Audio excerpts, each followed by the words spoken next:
السلام علیکم ورحمۃ اللہ وبرکاتہ۔ آج میں آپ کے سامنے سورہ بنی اسرائیل کی آیت نمبر 1 کا ترجمہ لے کر حاضر ہوں۔ سماعت فرمائیے۔ اعوذ باللہ من الشیطان الرجیم، بسم اللہ الرحمن الرحیم۔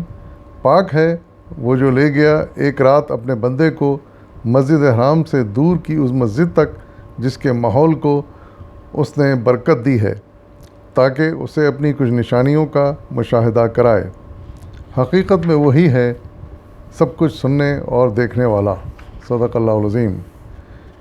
اس آیت کی اہمیت اس لحاظ سے بہت زیادہ ہے کہ اس میں اللہ تعالیٰ نے ہمیں حضور صلی اللہ علیہ وسلم کے سفر معراج کے بارے میں آگاہی دی ہے، اور اللہ تعالیٰ نے ارشاد فرمایا کہ اس رات کو ہم نے اپنے بندے یعنی حضور صلی اللہ علیہ وسلم کو مکے سے یعنی اور مسجد حرام سے اٹھا کر بیت المقدس یعنی مسجد اقصیٰ تک پہنچایا،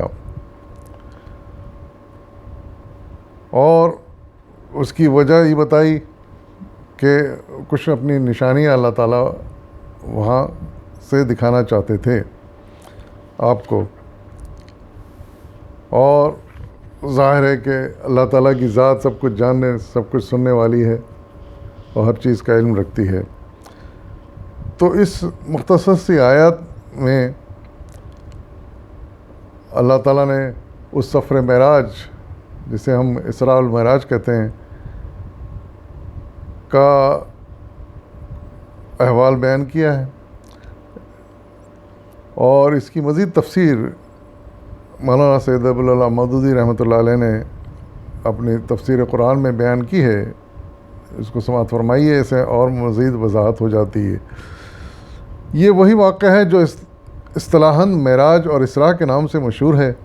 اکثر اور معتبر روایات کے روح سے یہ واقعہ ہجرت سے 1 سال پہلے پیش آیا۔ حدیث اور سیرت کی کتابوں میں اس واقعے کی تفصیلات بکثرت صحابہ سے مروی ہیں، جن کی تعداد 25 تک پہنچتی ہے۔ اس میں مفصل ترین روایات حضرت انس بن مالک، حضرت مالک بن سعد، حضرت ابو ذر غفاری اور حضرت ابو ہریرہ سے مروی ہیں۔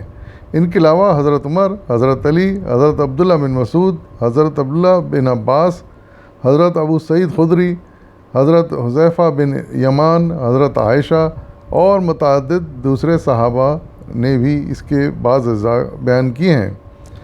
قرآن مجید میں یہاں صرف مسجد حرام یعنی بیت اللہ سے مسجد اقصیٰ یعنی بیت المقدس تک حضور کی جانے کی تصریح کی ہے، اور اس سفر کا مقصد یہ بتایا ہے کہ اللہ تعالیٰ اپنے بندے کو اپنی کچھ نشانیاں دکھانا چاہتا تھا۔ اس سے زیادہ کوئی تفصیل قرآن میں نہیں بتائی گئی۔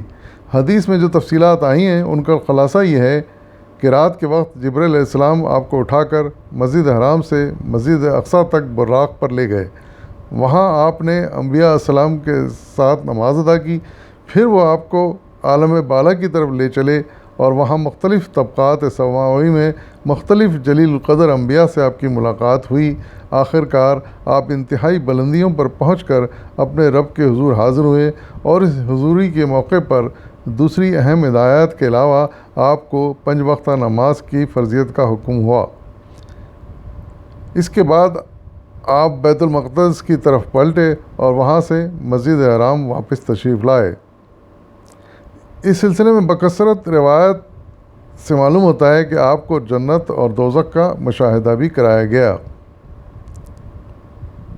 نیز معتبر روایت سے یہ بھی بتاتی ہیں کہ دوسرے روز جب آپ نے اس واقعے کا لوگوں سے ذکر کیا تو کفار مکہ نے اس کا بہت مذاق اڑایا، اور مسلمانوں میں بھی بعض کے ایمان متزلزل ہو گئے۔ تو اس طرح ہمیں اس واقعے کے بارے میں کچھ تفصیل معلوم ہوتی ہے، اور بحیثیت مسلمان کے ہم کو اس پر ایمان لانے میں کوئی تعامل نہیں ہونا چاہیے، کیونکہ اللہ تعالیٰ کی قدرت ہم جانتے ہیں کہ ہر چیز پر قادر ہے۔ وہ یقیناً سب کچھ کر سکتا ہے۔ ایک رات میں کہیں سے کہیں اپنے بندے کو لے جا سکتا ہے، آسمانوں کی سیر کرا سکتا ہے، اور پھر واپس لا کر اپنے مقام پر پہنچا سکتا ہے، اور یہی کچھ ہوا۔ ہمیں من اس پر ایمان رکھنا چاہیے اور کسی قسم کا شک میں مبتلا نہیں ہونا چاہیے جیسے کہ بعض لوگ مبتلا ہوتے ہیں۔